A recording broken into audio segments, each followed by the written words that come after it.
ಏನು exit poll ಅಲ್ಲಿ ಕಾಂಗ್ರೆಸ್ ಅಂತ ಕೊಟ್ಟಿದ್ದಾರೆ ಹಾಗೇನಾದ್ರೂ ನಿಂತಿರೋರು ಕೋಲಾರ ಮಂಡ್ಯ ಹಾಸನ ಜೆಡಿಎಸ್ ಅಂತ ಕೊಟ್ಟಿದ್ದಾರೆ ಖಂಡಿತ ಸರ್ ಇದು ಎಕ್ಸಾಕ್ಟ್ ಅಂತ ನನ್ನ ಎಕ್ಸಾಕ್ಟ್ ನೋಡಿ ಸರ್ ಕರ್ನಾಟಕದಲ್ಲಿ ಕಾಂಗ್ರೆಸ್ ಇಲ್ಲ ಸರ್ ಕಾಂಗ್ರೆಸ್ ಅವರು ದುಡ್ಡಲ್ಲಿ ಚುನಾವಣೆಗಳು ಮಾಡಬಹುದು ಅನ್ಕೊಂಡಿದ್ರು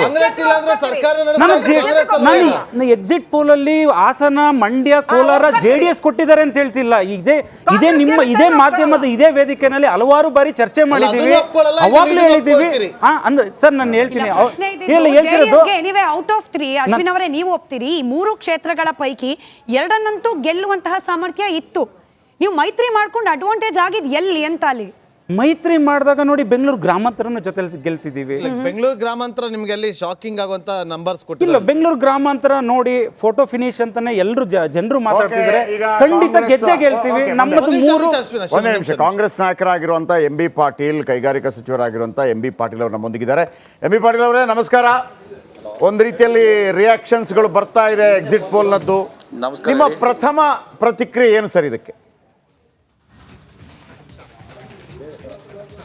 ನಾವು ಈ ಎಕ್ಸಿಟ್ ಪೋಲ್ಸ್ನನ್ನು ನಂಬಲಿಕ್ಕೆ ಸಾಧ್ಯ ಇಲ್ಲ ಯಾಕೆಂದರೆ ನಾನು ಹೇಳ್ತೀನಿ ಕಾಂಗ್ರೆಸ್ನವನಂತೆ ಮಾತು ಹೇಳ್ತಾ ಇಲ್ಲ 2019 ಲೋಕಸಭೆ ಚುನಾವಣೆ ಮತ್ತು ಈ ಚುನಾವಣೆಗೆ ಭಾಳ ವ್ಯತ್ಯಾಸಗಳಿದ್ದಾವೆ 19ರಲ್ಲಿ ಪುಲ್ವಾಮಾ ಆಯಿತು ಬಾಲಾಕೋಟ್ ಆಯಿತು ರಾಷ್ಟ್ರೀಯತೆ ಭಾವನೆಯಿಂದ ಇವತ್ತು BJPಯವರು ಅಷ್ಟು ಒಂದು ಕ್ಲೀನ್ ಸ್ವೀಪನ್ನು ಮಾಡಿದರು ಈ ಚುನಾವಣೆಯಲ್ಲಿ ಅಂಥದ್ದು ಯಾವುದೂ ಮೋದಿ ಅಲೆ ಇರಲಿಲ್ಲ ಮತ್ತು ತಾವು ಗಮನಿಸಿ ಹೋದ ಸಲ 300 ಸೀಟನ್ನು ಪಡ್ಕೊಂಡಿದ್ದರು ಈ ಸಲ ಉತ್ತರ ಪ್ರದೇಶದಲ್ಲಿ ಕನಿಷ್ಠ ಪಕ್ಷ ಅವರು 15 ಸೀಟ್ಸನ್ನು ಕಳ್ಕೊತಾರೆ ಮಹಾರಾಷ್ಟ್ರದಲ್ಲಿ 15 ಸೀಟು ಕರ್ನಾಟಕದಲ್ಲಿ ಕನಿಷ್ಠ ಪಕ್ಷ 13 ಸೀಟನ್ನು ಕಳ್ಕೊತಾರೆ ರಾಜಸ್ಥಾನದಲ್ಲಿ ಕನಿಷ್ಠ ಪಕ್ಷ ಒಂದು 10 ಸೀಟನ್ನು ಕಳ್ಕೊತಾರೆ ಹೀಗೆಲ್ಲ ಮಾಡಿದರೆ ಒಂದು 70 ಸೀಟ್ಗಳನ್ನ ಕಡಿಮೆ ಪಡ್ಕೋತಾರೆ ಹೀಗಿದ್ದಾಗ BJP 240 ದಾಟೋದಿಲ್ಲ ಅಂಥ ಸಂದರ್ಭದಲ್ಲಿ ಇವತ್ತು ಈ ಏನು ಸಮೀಕ್ಷೆಗಳಿದ್ದಾವೆ ಇದು ಸತ್ಯಾಂಶ ವಾಸ್ತವ ಸಂಗತಿಗಿಂತ ಗ್ರೌಂಡ್ ರಿಯಾಲಿಟಿಗಿಂತ ಭಾಳ ದೂರ ಆಗಿದ್ದಾವೆ ಈಗಾಗಲೇ ಮಲ್ಲಿಕಾರ್ಜುನ್ ಖರ್ಗೆ ಅವರು ಇವತ್ತು ಎಲ್ಲ ಅಲಯನ್ಸ್ ಪಾರ್ಟ್ನರ್ಸ್ ಇಂಡಿಯಾ ಅಲಯನ್ಸ್ ಜೊತೆ ಮಾತನಾಡಿ ಎಲ್ಲರೂ ಕೂಡ ಅವರು ಕೂಡ ಒಂದು ಅಂದಾಜನ್ನು ಪಡ್ಕೊಂಡಿದ್ದಾರೆ ಕಾಂಗ್ರೆಸ್ಸು ಸುಮಾರು 295 ಸೀಟ್ಗಳನ್ನ ನಾವು ಪಡ್ಕೊಳ್ತೀವಿ ಅಂತೇಳಿ ಹೀಗಿದ್ದಾಗ ನಾನು ಯಾರ ಜೊತೆ ಮಾತಾಡ್ತಾ ಇಲ್ಲ ನಾನು ಓನ್ಲಿ ಚಾನಲ್ ಅವ್ರು ಮಾತಾಡ್ತಾ ಇದ್ದೀನಿ ನಾನು ಡಿಬೇಟ್ ಅಲ್ಲಿ ಭಾಗವಹಿಸ್ತಾ ಇಲ್ಲ ಹಲೋ ನಾನು ಚಾನಲ್ ಅವ್ರ ಅಷ್ಟೇ ಮಾತನಾಡ್ತಾ ಇದ್ದೀನಿ ನಾನು ಸಮಯಕ್ಕೆ ಇಲ್ಲಿ ನಾನು ಯಾರ ಜೊತೆನೂ ಕೂಡ MP ಪಾಟೀಲ್ ಅವರೇ ಹೇಳಿ MP ಪಾಟೀಲ್ ಅವರೇ ವಾಸ್ತವಾಂಶಕ್ಕೆ ದೂರ ಅಂತ ನೀವು ಹೇಳೋದಾದ್ರೆ ಕಾಂಗ್ರೆಸ್ ಕಳೆದ ಬಾರಿಗಿಂತ ಹೆಚ್ಚು ಸ್ಥಾನಗಳನ್ನ ಗೆಲ್ಲುತ್ತೆ ಅಂತ ಹೇಳ್ತಾ ಇದ್ದಾರೆ ಲಾಸ್ಟ್ ಟೈಮ್ 1 ಗೆದ್ದಿದ್ರಿ ಈ ಸಾರಿ 6 ಗೆಲ್ತೀರಿ ಅಂತ ಹೇಳ್ತಾ ಇದ್ದಾರೆ ಕನಿಷ್ಠ 6 ಸೊ ಅದು ಸುಳ್ಳು ಅಂತೀರಾ ನೀವು ನಾವು ಕನಿಷ್ಠ ನಿಶ್ಚಿತವಾಗಿ ಸುಳ್ಳು ಕಾಂಗ್ರೆಸ್ಸು ಕನಿಷ್ಠ ಪಕ್ಷ 14ರಿಂದ 20 ಸೀಟನ್ನು ಪಡ್ಕೋತೀವಿ ಹೀಗಾಗಿ ಅದು ವಾಸ್ತವದಿಂದ ದೂರ ಇದೆ ಈಗ ಸ್ಪಷ್ಟವಾಗಿ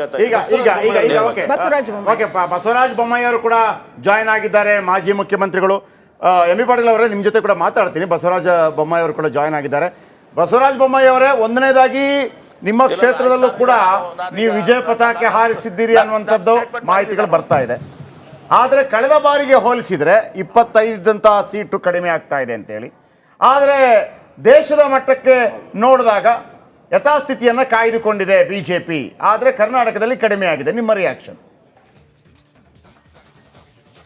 ಇಲ್ಲ ಕಳೆದ ಬಾರಿಗಿಂತ ಒಂದು 2-3 ಸೀಟುಗಳು ಕಮ್ಮಿ ಆಗ್ತದೆ ಪ್ರಾರಂಭದಿಂದ ನಾವು ಹೇಳ್ತಾ ಇದ್ದೀವಿ ಅದು ನಮ್ಮ ಲೋಕಲ್ ಸ್ವಲ್ಪ ಆ್ಯಂಟಿ ಇನ್ಕಂಬೆನ್ಸಿ ಇರೋದು ಕಾರಣದಿಂದ 1-2 ಸೀಟುಗಳು ಕಮ್ಮಿ ಆಗ್ಬೋದು 2ಕ್ಕಿಂತ ಜಾಸ್ತಿ ಏನು ಕಮ್ಮಿ ಆಗಲ್ಲ ಆದರೆ ಇವತ್ತು ವಿಧಾನಸಭೆಯ ಚುನಾವಣೆ ಹೋಲಿಕೆ ಮಾಡಿದಾಗ ಮತ್ತೆ BJP ಜನ ಆಯ್ಕೆ ಮಾಡ್ತಾ ಇದ್ದಾರೆ ಜನರ ಮನದಲ್ಲಿ ಮತ್ತೆ BJP ಮೇಲೆ ವಿಶ್ವಾಸ ಬಂದಿದೆ ಅನ್ನೋದು ಭಾಳ ಈ ಚುನಾವಣೆಯಲ್ಲಿ ಭಾಳ ಸ್ಪಷ್ಟವಾಗಿದೆ ಮತ್ತು ಕರ್ನಾಟಕದಲ್ಲಿ ಮತ್ತೊಮ್ಮೆ ನರೇಂದ್ರ ಮೋದಿ ಅವರ ಒಂದು 3ನೇ ಬಾರಿ ಪ್ರಧಾನಮಂತ್ರಿಗಳಿಗೆ ತಮ್ಮ ಬೆಂಬಲದ ಮುದ್ರೆಯನ್ನು ಒತ್ತಿದ್ದಾರೆ ಅನ್ನೋಂಥದ್ದು ಭಾಳ ಸ್ಪಷ್ಟವಾಗಿದೆ ಹೇಗಿತ್ತು ಬಸವರಾಜ ಬೊಮ್ಮಾಯಿ ನೋಡಿ ಪ್ರಮುಖವಾಗಿ ಬಸವರಾಜ ಬೊಮ್ಮಾಯಿರೊಬ್ಬರು ಮಾಜಿ CM ಆಗಿದ್ದಂಥವ್ರು ಹಾವೇರಿ ಬೇರೆ ತುಂಬ ಜನ ಆಕಾಂಕ್ಷಿಗಳಿದ್ರು ನಿಮ್ಮದೇ ಪಕ್ಷದಲ್ಲಿ ಆದರೆ ಇಲ್ಲಿ ಬಂಡಾಯದ ಬಿಸಿ ಅಂತೂ ತಟ್ಟಲಿಲ್ಲ ನಿಮಗೆ ಆದರೆ ನಿಮ್ಮ ಪ್ರತಿಸ್ಪರ್ಧೆಯಾಗಿ ನಿಂತಂಥವ್ರು ಕೂಡ ಅಷ್ಟು ದೊಡ್ಡ ಮಟ್ಟದಲ್ಲಿ ಪ್ರಚಾರವನ್ನು ಕೂಡ ಮಾಡಲಿಲ್ಲ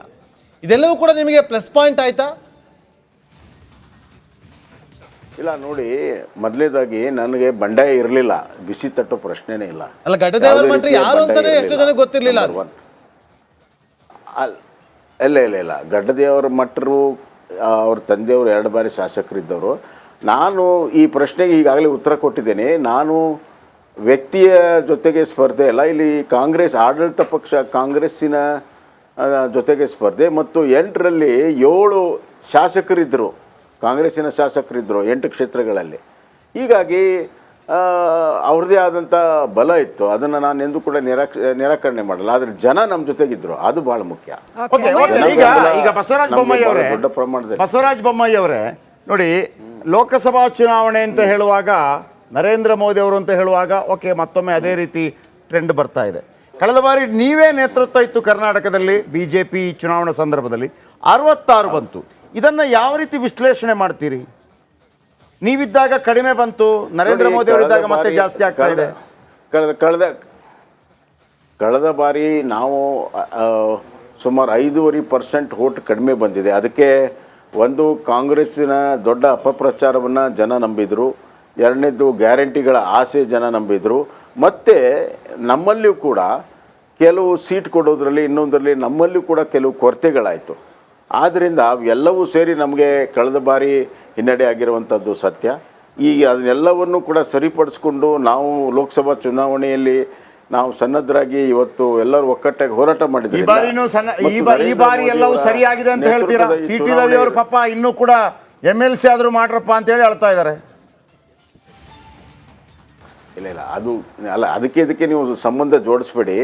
ಖಂಡಿತ ಸಿಟಿ ರವಿ ಅವರು ನಮ್ಮ ನಾಯಕರಿದ್ದಾರೆ, ಬಯಸಿದ್ರು ಅಂತ ಉಡುಪಿ ಚಿಕ್ಕಮಗಳೂರು ನಾನು ಅದಕ್ಕೆ ಹೇಳ್ತಾ ಕೊಟ್ಟೆ ಕೊಡ್ತಾರೆ. ಬಯಸಿದ್ರು MLC ಆಗಿರುವಂತ ಅವರ ಬದಲಿಗೆ ಕೋಟಾ ಶ್ರೀನಿವಾಸ ಪೂಜಾರಿ ಅವರ ಬದಲಿಗೆ ಇವರನ್ನು ನಿಲ್ಲಿಸಬಹುದಾಗಿತ್ತು ನನ್ನ ಒಂದು ಒಕ್ಕಣೆ ಅಷ್ಟೇ. ಸ್ಮಿತಾ, ಅಲ್ಲ ಒಂದು ರಾಷ್ಟ್ರೀಯ ಪಕ್ಷವಾಗಿ ಎಲ್ಲ ಆಯಾಮಗಳನ್ನು ನೋಡಿ ಸೋಷಿಯಲ್ ಇಂಜಿನಿಯರಿಂಗನ್ನು ಕೂಡ ನೋಡಿ ಮಾಡಿದ್ದಾರೆ. ಈಗ ಅದು ಯಶಸ್ಸು ಕಾಣ್ತಾ ಇದೆಯಲ್ಲ. ಬಸವರಾಜ ಬೊಮ್ಮಾಯಿ ಅವರೇ, ಕಳೆದ ಸಾರಿಗಿಂತ ವಿಧಾನಸಭಾ ಎಲೆಕ್ಷನ್ ಇಂದನೂ ನಾವು ನೋಡ್ಕೊಂಡು ಬಂದ್ರೆ ಬಿಜೆಪಿ ಇಳಿಜಾರಿನ ಹಾದಿಯಲ್ಲಿದೆ. ಅತ್ಯಂತ ನಿರಾಶಾದಾಯಕ ಪರ್ಫಾರ್ಮೆನ್ಸ್. ಈ ಸಾರಿನೂ ಕೂಡ ಲೋಕಸಭಾ ಚುನಾವಣೆಯಲ್ಲಿ ಅಂಥ ಯಾವ ದೊಡ್ಡ ಸಮಸ್ಯೆನೂ ಆಗಿರಲಿಲ್ಲ ಕರ್ನಾಟಕದಲ್ಲಿ. ಆದರೂ ಕೂಡ ಅತ್ಯಂತ ನಿರಾಶಾದಾಯಕ ಪರ್ಫಾರ್ಮೆನ್ಸ್ ನ ತೋರಿಸ್ತಾ ಇದೆ. ಯಾಕಂದ್ರೆ 22 ಬರುತ್ತೆ ಮ್ಯಾಕ್ಸಿಮಮ್ ಅಂತ ಹೇಳಲಾಗ್ತಾ ಇದೆ ಎಕ್ಸಿಟ್ ಪೋಲ್ ಅಲ್ಲಿ. ಇರೋ ಸೀಟ್ಗಳು ಕಳ್ಕೊತಾ ಇದ್ದೀರಾ? ಅಲ್ಲ, ಶೆಟ್ರ್ ಹೇಳ್ತಾರೆ 66 ಸೀಟ್ ಬಂದಿತ್ತು, ಈಗ ನೀವು 23-24 ಸೀಟ್ಗಳನ್ನು ಗೆಲ್ಲಿಸ್ತಾ ಇದ್ದೀರಿ, ಇಂಪ್ರೂವ್ಮೆಂಟ್ ಆಗಿದೆ ಅಂತ ಅವ್ರು ಹೇಳ್ತಾರೆ. ನೀವು ಅತ್ಯಂತ ನಿರಾಶೆ ಅಂತ ನೀವು ಹೇಳ್ತೀರಿ. ನಾನು ಈಗಾಗಲೇ ಅದಕ್ಕೆ ಉತ್ತರ ಕೊಟ್ಟಿದ್ದೇನೆ.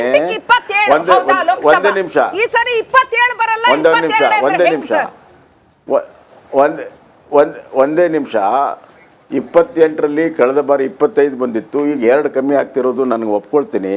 ಅದರಲ್ಲಿ ಲೋಕಲ್ ಆ್ಯಂಟಿ ಇನ್ಕಂಬನ್ಸಿ ಇರುವಂಥ ಸಂದರ್ಭದಲ್ಲಿ ಆಗ್ತದೆ. ಮತ್ತು 136 ಕ್ಷೇತ್ರಗಳಲ್ಲಿ ಶಾಸಕರಿದ್ದರು, ಸರ್ಕಾರ ಇತ್ತು, ಅವ್ರ ಗ್ಯಾರಂಟಿಗಳಿತ್ತು, ಭಾಳ ದೊಡ್ಡ ಪ್ರಮಾಣದ ಹಣಬಲ, ಎಲ್ಲ ಪ್ರಚಾರದ ಬಲ ಇದ್ದರೂ ಅದರ ನಡುವೆ ನಾವು ಇವತ್ತು 23 ಸೀಟುಗಳನ್ನ ಗೆಲ್ತೀವಿ ಅಂತಂದರೆ ಆ ಹಿನ್ನೆಲೆಯಲ್ಲಿ ನೋಡಿದಾಗ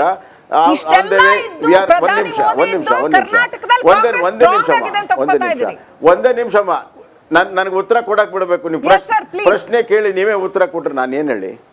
ಒಂದೇ ನಿಮಿಷ. We are on the road of come back. ನಾವು ವಾಪಸ್ ಬರುವ ದಾರಿಯಲ್ಲಿದ್ದೇವೆ.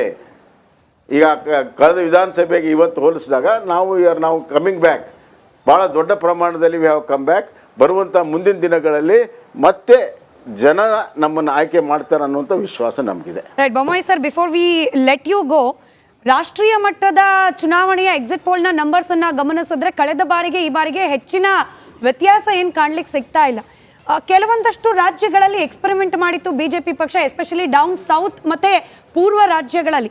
ಫಲ ಕೊಟ್ಟಂತೆ ಕಾಣ್ತಾ ಇಲ್ಲ ಅನ್ನೋದು ಈಗ ಸದ್ಯಕ್ಕೆ ಕಾಣಿಸ್ತಾ ಇದೆ. ನೀವೇನು ಹೇಳ್ತೀರಿ? ನೀವು ಕೂಡ ರಾಷ್ಟ್ರೀಯ ಮಟ್ಟದಲ್ಲಿ ಆಗ್ತಾ ಇರುವ ಬೆಳವಣಿಗೆಗಳನ್ನು ಹತ್ತಿರದಿಂದ ಗಮನಿಸಿರೋರಾಗಿ. ಇಲ್ಲ ನೋಡಿ, ಇದು ಪೊಲಿಟಿಕಲ್ ಎಕ್ಸ್ಪೆರಿಮೆಂಟ್ಸ್ ಸದಾಕಾಲ ನಡೀತಾ ಇದೆ. ವಿ ಹ್ಯಾವ್ 10 ವರ್ಷ ನಂತರೂ ಕೂಡ ನಮ್ಮ ಟೋಟಲ್ ಟ್ಯಾಲಿ ಅಷ್ಟೇ ಇದೆ ಅಥವಾ ಜಾಸ್ತಿ ಆಗಿದೆ ಕೆಲವು ಪೋಲ್ಸ್ಟರ್ ಪ್ರಕಾರ. ಅಂದರೆ ಇದು ನಮ್ಮ ಪ್ರೋ ಇನ್ಕಂಬನ್ಸಿ ಒಂದು ಟ್ರೆಂಡನ್ನು ಮುಂದುವರ್ಸ್ಕೊಂಡು ಹೋಗಿದ್ದೇವೆ. ಮತ್ತು ನನಗೆ ವಿಶ್ವಾಸ ಇದೆ 4ನೇ ತಾರೀಕು ಈಗ ತಾವೇನು ಫಿಗರ್ಸ್ ತೋರಿಸ್ತಾ ಇದ್ದೀರಿ 359, 69, ಅದು 400ಕ್ಕೆ ರೀಚ್ ಆಗ್ತದೆ. ಮೋದಿಯವರು ಅಬ್ಕಿ ಬಾರ್ ದೇಶದ ಅತಿ ದೊಡ್ಡ ನೆಟ್ವರ್ಕ್ ನಿಂದ ಮೆಗಾ ಕವರೇಜ್. ದೇಶದ ಮತದಾರನ ಆದೇಶ ಎನ್ಡಿಎಗ ಇಂಡಿ ಒಕ್ಕೂಟಕ್ಕ.